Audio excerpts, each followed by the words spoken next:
Joshua stood shivering by the edge of the Serpentine in Hyde Park, London, at sunrise, guitar case slung over his shoulder. He strummed a chord, lost in thought, the golden light reflecting off the water. "Mate, you're not serious," Sarian Martin called, grinning as he tossed a pebble into the lake. His voice echoed in the quiet morning. "I'm fine," Clinton Joshua retorted, strumming another chord. "Just feeling the vibe."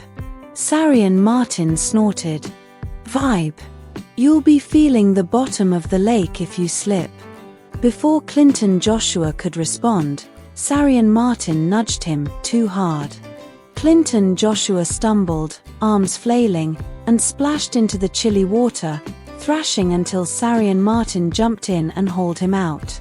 Sopping wet, Clinton Joshua glared at Sarian Martin on the bank. "Why'd you push me, you prat?" "Push you? I saved your life." Sarian Martin laughed, shaking water from his hair. "You're supposed to say thank you, not moan about it." "Thank you? You nearly drowned me," Clinton Joshua sputtered, wringing out his jacket. "And you grabbed my chest pulling me out, what's that about?" Sarian Martin rolled his eyes. "Mate, I was saving you, not copping a feel." "You're dramatic." As they trudged back toward Camden, Clinton Joshua's annoyance faded, Sarian Martin's reckless energy a familiar comfort. Back at the flat in Camden, Clinton Joshua, now dry, flopped onto the sofa, guitar case nearby. He felt the morning's weight lift slightly. Sarian Martin sprawled beside him, scrolling through his phone. "You're lucky I was there, bruv," he teased, grinning. "Shut up," Clinton Joshua muttered, but a smile crept in. His phone buzzed, a text from Kayoma Nwosu. "Heard you took a swim. You okay?" He groaned. "How does she know already?" Clinton Joshua asked. Sarian Martin smirked. "I might have posted it on Insta. Captioned it morning dip. You're the worst." Clinton Joshua tossed a cushion at Sarian Martin, but the mood lightened. Kayoma Nwosu arrived, art bag over her shoulder. "You two are idiots," Kayoma Nwosu said, sitting cross-legged on the floor. "Why'd you let him push you in?" She pulled out her sketchbook. "I didn't let him," Clinton Joshua protested. "He's just a menace." He leaned back, catching the morning light. Sarian Martin leaned back, hands behind his head. "You love me, really? Anyway, you still doing that gig at the market tonight?" Clinton Joshua nodded, nerves creeping in. He'd signed up for an open mic, a big step for his music dreams. "Yeah, but what if it's rubbish?" Kayoma Nwosu looked up from her sketchbook. "Your songs are like sunrise. They make people feel alive. You've got this." Her eyes shone with encouragement. The Camden Market Open mic was packed, the air thick with chatter and street food smells. Clinton Joshua shook as he tuned his guitar backstage, the crowd's noise amplifying his doubts. Sarian Martin and Kayoma Nwosu were in the front row, their presence a quiet anchor. Kayoma Nwosu's jacket caught the market lights. When his turn came, Clinton Joshua stepped into the spotlight. "This one's called My Sunrise," he said, voice cracking. He strummed, singing about London's dawn and dreams. The crowd was quiet, then swayed, some singing along. When he finished, the applause was loud. Sarian Martin whooped, and Kayoma Nwosu's grin was bright. Backstage, Kayoma Nwosu approached. "That was incredible," she said softly. "I didn't know you could do that." Her eyes sparkled with something new. Sarian Martin, nearby, raised an eyebrow but stayed quiet. Clinton Joshua felt a spark with Kayoma Nwosu. "Thanks," he mumbled, shyly. "Wanna grab a coffee after?" She nodded, and Sarian Martin groaned. "Oi, don't leave me out. I'm the hero who saved you today." He slung his backpack over his shoulder, mock indignation on his face.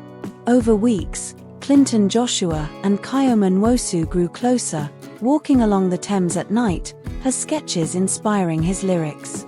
But Sarian Martin grew quieter.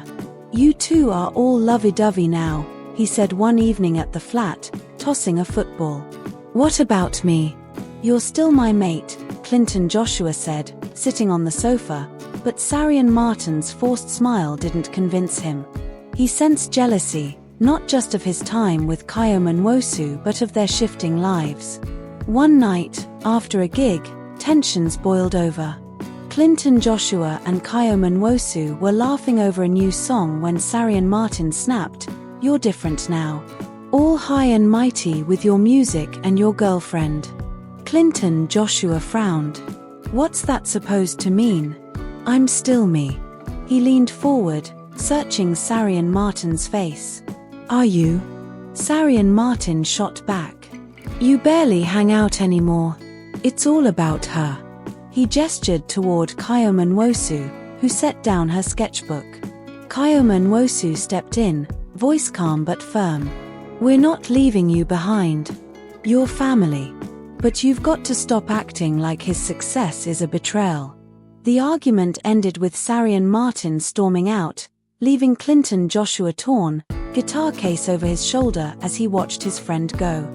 Clinton Joshua and Kayoma Nwosu's relationship deepened, but cracks appeared. At a Soho cafe, she wanted to plan a weekend trip, but he, stressed, brushed her off. "Can we not do this now? I've got enough on my plate." Her eyes narrowed. "You're always busy. I'm trying to build something with you, but you're half here." She set her bag by her feet. "I'm trying." Clinton Joshua snapped. "You think music's easy? I'm doing this for us." He leaned forward, tense. "For us?" Kayoma Nwosu scoffed. "You didn't even ask what I wanted. I'm not your muse, I'm your partner." She stood, grabbing her bag, and stormed out. The fight spilled into the street, their voices echoing. Clinton Joshua went home alone, the sunrise feeling dimmer as he walked through Camden. He tried calling Sarian Martin, but got voicemail. Clinton's mum saw his face and sighed. "Love's hard. But you don't give up on people who matter. You fight for them." The next morning, Clinton Joshua found Sarian Martin at their old spot in Hyde Park, skipping stones across the lake. "I'm sorry, mate," he said, sitting beside him. Sarian Martin shrugged, his shoulders relaxing. "You're not rubbish. Just, don't forget me, yeah? I'm proud of you, even if I'm a bit of a prat about it." They talked for hours, rebuilding what had cracked. Later, Clinton Joshua went to Kayoma Nwosu's flat, guitar in hand. He played a new song about her being his sunrise. Tears in her eyes, Kayoma Nwosu hugged him. "I'm sorry too," she said. "I just want us to be us, not just your music or my art." They promised to communicate better. Sarian Martin joined them later, and the three sat on Primrose Hill, watching the sunrise. Months later, Clinton Joshua performed at the Roundhouse, his guitar singing under bright lights. He felt the city's heartbeat in every note. Sarian Martin and Kayoma Nwosu cheered from the crowd, their smiles wide and proud. Afterward, Kayoma Nwosu showed Clinton Joshua a sketch of him on stage, the sunrise behind him. "This is you," she said. "Our sunrise." Sarian Martin, now taking night classes, grinned. "Gonna mix your tracks one day, bruv. Make you a star." Clinton Joshua laughed, pulling them both into a hug. London's dawn broke over the skyline, and he felt he could face anything with them by his side.